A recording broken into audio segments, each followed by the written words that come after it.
নমস্কার বন্ধুরা, আমি অরিন্দম চলে আসলাম আজকে এই মুহূর্তে বিরাট বড় একটা বিগ আপডেট নিয়ে। এবার কিন্তু প্রাথমিক নিয়োগ মামলা থেকে বিচারপতি অমৃতা সিনহা এবং বিচারপতি অভিজিৎ গঙ্গোপাধ্যায় আর শুনবে না।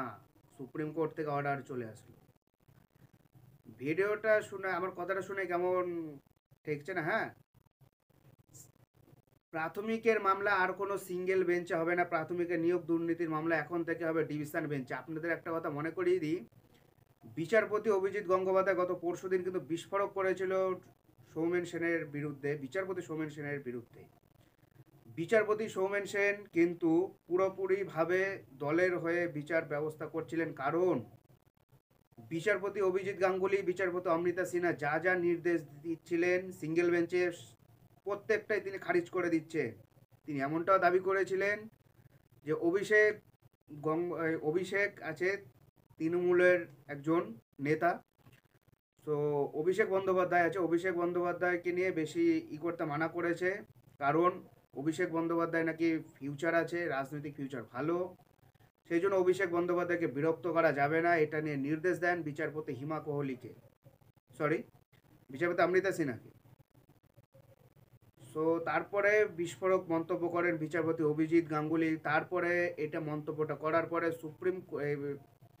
যিনি আছে হাইকোর্টের প্রধান বিচারপতি আছেন টি.এস. শিবজ্ঞানাম, উনি কিন্তু এটাকে চেঞ্জ করে, তিনি সেই ডিভিশন বেঞ্চটা চেঞ্জ করে দিচ্ছে। এখন থেকে প্রাথমিকের কোনো নিয়োগ মামলা সৌমেন সেনের বেঞ্চ ডিভিশন বেঞ্চে হবে না। এখন থেকে প্রাথমিকের মামলাটা সরে গিয়ে আরেকজন বিচারপতি আছে, ওনাকে দেওয়া হয়েছে। এখন থেকে সৌমেন সেন এর বিরুদ্ধে আর করা যাবে না।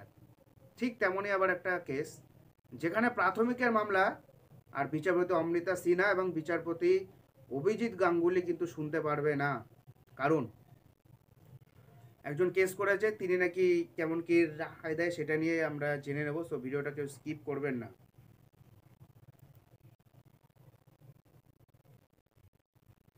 বিচারপতি গঙ্গোপাধ্যায় ও সিনহার বেঞ্চে প্রাথমিকের মামলা আর নয়। কলকাতা হাইকোর্টের সিঙ্গেল বেঞ্চে আর নয়। 2016 এবং 2020 সালের প্রাথমিক শিক্ষক নিয়োগ মামলা এবার শুনবে ডিভিশন বেঞ্চ।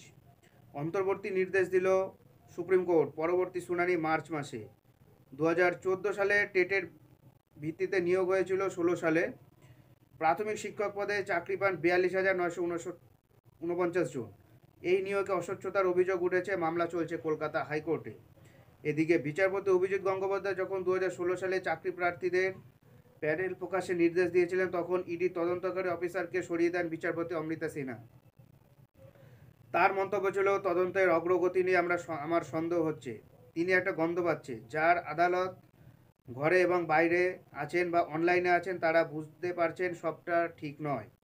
সঙ্গে ইডিকে প্রশ্ন, চাপে পড়ে গিয়েছেন, অনেক কাজের চাপ, এটা থেকে কি মুক্তি চাইছেন? সুপ্রিম কোর্টে কেন মামলা? মামলাকারী মৌটুসি রায়ের বক্তব্য, প্রাথমিক নিয়োগ মামলায় বিভিন্ন রকম রায় দিচ্ছে কলকাতা হাইকোর্টের বিচারপতি অভিজিৎ গঙ্গোপাধ্যায়, বিচারপতি সিনহা। সিঙ্গেল বেঞ্চ থেকে মামলা সরানোর আবেদন করছেন তিনি। এর আগে নিয়োগ দুর্নীতি সংক্রান্ত সমস্ত মামলা কলকাতা হাইকোর্টে ফেরত পাঠিয়েছিল সুপ্রিম কোর্ট। শীর্ষ আদালতের নির্দেশে এখন এই মামলাগুলো শুনানি চলছে বিচারপতি দেবাংশু বসাকের ডিভিশন বেঞ্চে। এখন থেকে প্রাথমিক শিক্ষক নিয়োগ মামলার দুর্নীতির যে মামলাগুলো আছে সেগুলো সিঙ্গেল বেঞ্চে আর হবে না, সেগুলো এখন থেকে পুরোপুরিভাবে ডিভিশন বেঞ্চে কিন্তু হবে, কারণ অভিজিৎ গঙ্গোপাধ্যায় এবং অমৃতা সিনহার রায়ের উপরে তাদের কোনো সন্দেহ প্রকাশ করেছে, সে আবেদন করেছে। তো বন্ধুরা, এটা হলো আজকের আপডেট। সো এরকম আপডেট পেতে হলে আমাদের চ্যানেল নিউজ আর অরিন্দমকে সাবস্ক্রাইব করে আমাদের পাশে থাকবেন। দেখা হচ্ছে পরের ভিডিওতে। ভালো থাকবেন সবাই। নমস্কার, জয় হিন্দ, বন্দে।